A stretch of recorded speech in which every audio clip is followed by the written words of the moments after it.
the Nikon Z9. Oh man. When Nikon first officially launched this camera and announced all the video specs and the photo features that this camera is going to have, I had my doubts. And as the initial reviews came out and people started, talking about the camera itself, I realized, wow, this is actually a very capable camera that finally Nikon could actually compete against Sony, Canon, and all the other, like video-centric and photo-centric cameras out there to really be a flagship camera. Now that I've had this camera for about 6 months, I think having traveled with it, having used it for photo shoots, having used it for video work, having used it for this channel itself, I feel like there's finally enough information and runway and use of this camera that I finally feel like I could actually talk about it without just saying the initial review. So here's my in-depth video review from a more professional line of work for all the people who have been wanting and still wondering if the Z9 is still really good in 2023. So let's get started.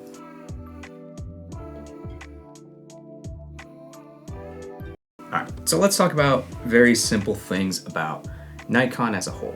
For the most part, Nikon has been more of a photo-centric video camera company, even though they have video features. They really haven't really kept up with the Sonys and the Canons and all the other Panasonics and Fuji of the world for at least the video features. For the most part, they've kind of kept it very bland, and it wasn't until the mirrorless system kind of came into play that they actually started including some more video focused features such as log, B-RAW, N-RAW, and all these other things into their cameras. But it really wasn't until, I would say, the Nikon really showed up that they upped their game from the video perspective. So if you're wondering what kind of review this video is going to be, it's really going to be geared towards not the photo side of things, but more of the video side of things. Because I've seen that, there's a lot of great cameras out there for photography, and Nikon Z9 is exceptional for all sports, wildlife, portraits, professional work, you name it.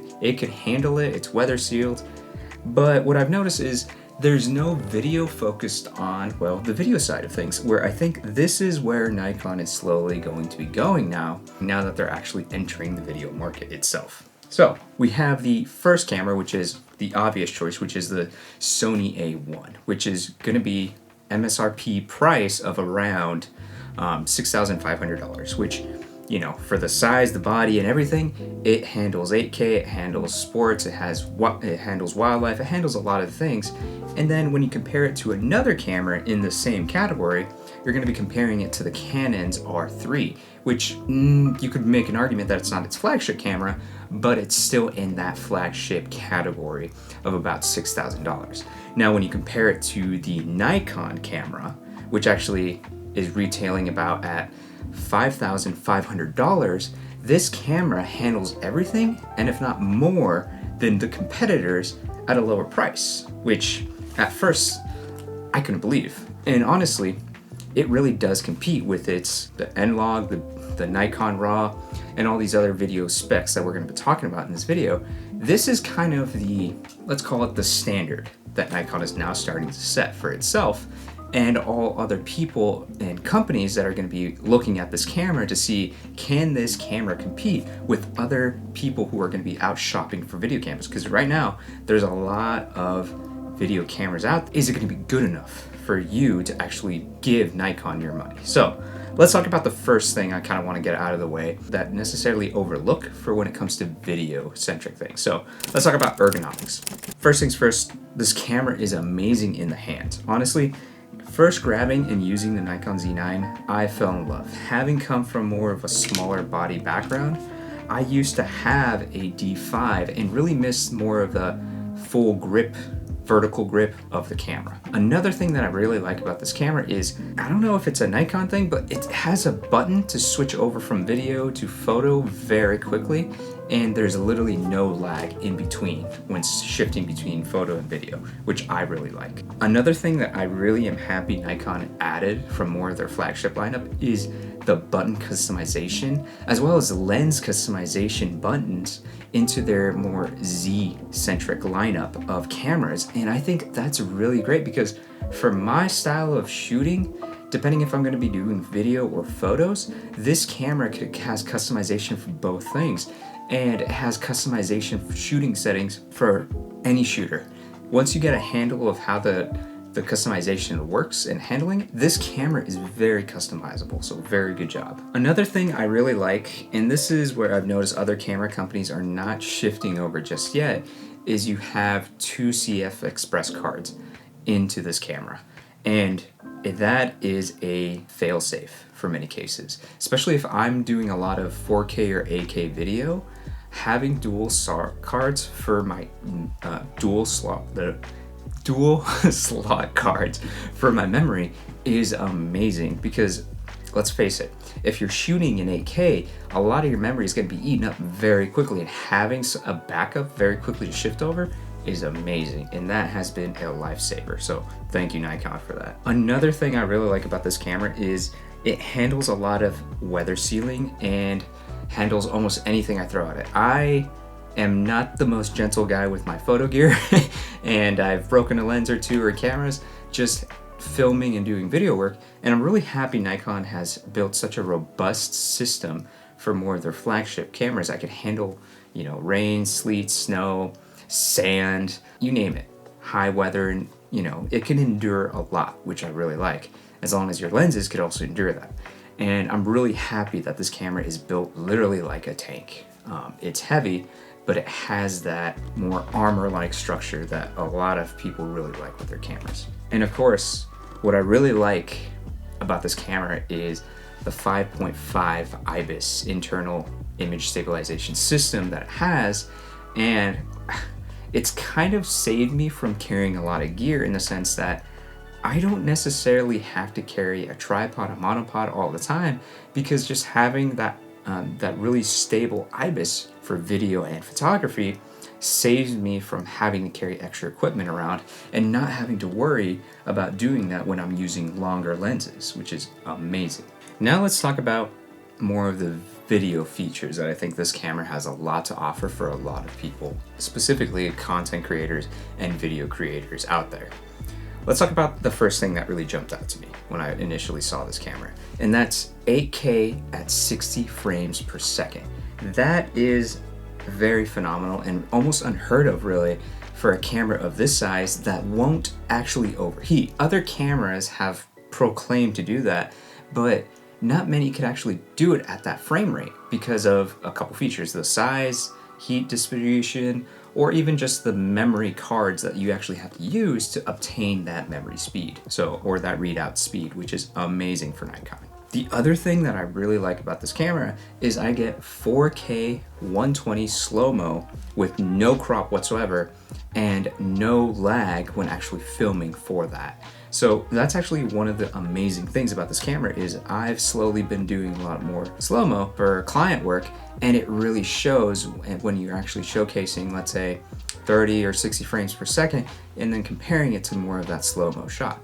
And then here's an interesting one that I don't think a lot of companies have actually been implementing, and this is a new one that's actually available for firmware 3.0 for Nikon Z9, and it's actually 2x digital zoom, which is interesting because you could actually do that while recording. So I have used this a couple times in a pinch, and there's almost no downgrade whatsoever to the video quality, which is amazing. Now let's talk about the other thing that I really like about this, I guess you could say, video focused camera feature of the Nikon Z9, which is their color science. Back in the day when Nikon first initially released their, I would say their first generation of Nikon Z6s and Z6 II, was that they had a B-RAW option, which is essentially DaVinci Resolve's answer to ProRes RAW, if you will. Nikon made a bold move that they actually worked with DaVinci Resolve to make sure that if you send their cameras over, you could actually get this to work with their video recorders, which I thought was interesting. But now there's this new color science algorithm called NRAW, which is actually competing with Red camera's RAW recording capabilities. And not to get into the weeds of things, but it's interesting that this codec is more of a RAW codec than ProRes RAW itself, which is really interesting. And the color science of this is phenomenal. And I could actually see the difference when I'm actually recording N-Log to N-RAW. It's amazing. What I also really love is that Nikon has 10-bit version of their N-Log, which is a very pleasing and simple color profile to actually work with. And another thing that I really like that is more for the Apple users, it's actually ProRes RAW is also available in this camera. So now what's really amazing is you don't have to necessarily choose between DaVinci Resolve only or using any Final Cut or Apple-based ProRes RAW system, which is really great because if you actually want to work with, let's say, 12-bit ProRes RAW, or let's say 12-bit for DaVinci Resolve, you don't have to choose anymore with this camera, which is really amazing. I don't know of any other company who's actually doing this right now. Now let's talk about another thing that Nikon has greatly improved upon from the past, which is their autofocus. So normally I actually would not rely on Nikon's autofocus for the most part when I was using a lot of their mirrorless cameras. Their DSLR algorithms were really good for a lot of things, but as the systems for AI and auto detection and phase detection improved for a lot of mirrorless cameras, it kind of became a standard, which Nikon was lagging behind. And now I would say they could, in most cases, compete or exceed what a lot of the Canon or the Sonys are actually doing with their autofocusing system. And for photo and video, I honestly have not had any problem. And I applaud Nikon for really improving upon this. And I hope that we could see a lot of this newer tech kind of trickle down or kind of go forward with a lot of their newer mirrorless cameras. Now let's talk about one of the more video-centric features that a lot of people don't necessarily talk about when it comes to, let's say, a video camera, which is the video assist tool. So Nikon actually has installed a couple video assist tools in their Z9, which is waveform, audio levels, zebra. So let's take a step back, and why is this important to me? Well, before I started shooting almost exclusively with Nikon, I used to shoot with a lot of Micro Four Thirds cameras, and this was actually very prevalent because this was a lot of these features were actually already available with Panasonic cameras, notably the GH5, S1H, as well as more of their recent mirrorless cameras that they've been releasing. And Nikon releasing this kind of made a bold statement that's saying, going forward, they're hopefully going to be focusing a lot of their firmware updates for more video-centric folk, which I really applaud, because having waveforms, having zebras, having audio level controls, as well as all these other little things that they've been releasing with their firmware updates really helps me as a video creator, especially when I'm working with clients. And let's say I don't have, let's say, this camera rigged out completely, or I just ran out of battery, or I just ran out of time to actually fully deck this camera out with other sort of tools. And again, it kind of goes back to the idea that Nikon really made this camera fully capable right out of the box. And now I kind of want to talk about more of something else that not many people really mention, where it's how does this camera fit in with the Nikon ecosystem and how does it stand out? Obviously, it has really great video capabilities, photo capabilities, but what's really interesting for me is that it really drastically made a huge jump from more of the first generation mirrorless cameras that Nikon released that had a lot of heavy video-centric capabilities. As I mentioned before, they started off with including B-RAW into the Nikon cameras. It's kind of a good main camera to complement, hopefully, in the future, a more video-focused B camera, such as let's say a Nikon Z6 Mark III, or hopefully, as the rumors have been coming out, Nikon Z8. And so I really like this camera being kind of the flagship, but also setting the bar up to see what else Nikon can bring out in the next few years.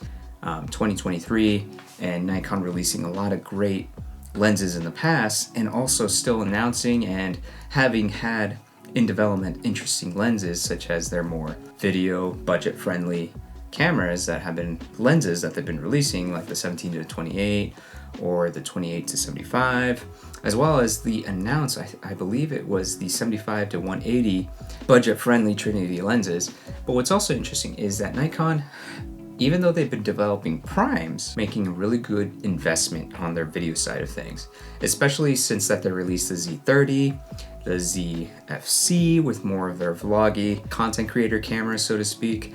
And I really think that Nikon will start releasing cameras that are going to be very video focused. And Nikon's been really good also with their firmware updates as this camera has been evolving. So I'm very excited to say that Nikon has developed a monster of a camera for a really great price, making a statement, so to speak, against Sony, Canon, and any other camera companies that are really shooting in the 8K range. But what they really said is that they're not afraid to test the waters and really make a competition flagship camera that could compete with other companies, but also is telling them that Nikon is here to stay. And with their Z9, I could glad to say I highly recommend anyone who could afford this camera, because it's going to deliver everything and handle anything you throw at it, from wildlife to video work to professional video production. Anything you want to throw at this camera, Nikon really has delivered. That's my thoughts for the Nikon Z9. I truly give this camera, having come from the DSLR lineup and having worked with other video-centric cameras, I really give this camera a 9.5 out of 10. This truly does deserve many camera awards that it has been announced. And what I like about it is Nikon is here to stay. And it's here, and it's going to be competitive. Wants to know any more details about the Nikon Z9? Let me know. Or anything that I've missed, let me know in the comments. I'm very excited moving forward where Nikon is going in their their mirrorless system, because it's going to be more very heavy with their photo, because they have a good legacy background making great photo cameras with their color science. But now they're diving into the color science for video work.